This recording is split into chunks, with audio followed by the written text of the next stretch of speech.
కడప అంటే దర్గా కాదు, దామోదరుడు అనే విషయాన్ని గుర్తుంచుకోండి. కడప అనే పేరు వచ్చిందే దామోదరుడు వల్ల. దామోదరుడు అంటే మహావిష్ణువు, వెంకటేశ్వర స్వామి. కడపను ముందు దేవుని గడప అనేవారు. తిరుమలకు గడపగా ఉండేది ఇది. అక్కడ ఇప్పటికీ కూడా లక్ష్మీ వెంకటేశ్వర స్వామి వారి ఆలయం చాలా సుప్రసిద్ధ ఆలయం. కావున ఆ ఆలయం వల్లనే ఈ యొక్క కడప మహానగరానికి కడప అనేటటువంటి పేరు వచ్చింది.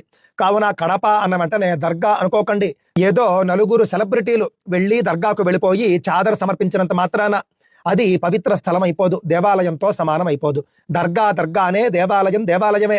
దర్గాకు దేవాలయానికి, నక్కకు నాకలోకానికి ఉన్నంత తేడా ఉన్నది. ఏనుగుకు దోమకు ఉన్నంత తేడా ఉన్నది. నాకలోకం అంటే స్వర్గం. కావున నక్కకు స్వర్గలోకానికి ఉన్నంత తేడా ఉంది, ఏనుగుకు దోమకు ఉన్నంత తేడా ఉంది.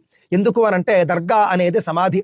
సమాధికి వెళ్ళి వస్తే స్నానం చేయాలి, కానీ దేవాలయానికి వెళ్ళాలంటేనే స్నానం చేయాలి. రెండూ కూడా ఉత్తర ధ్రువం దక్షిణ ధ్రువం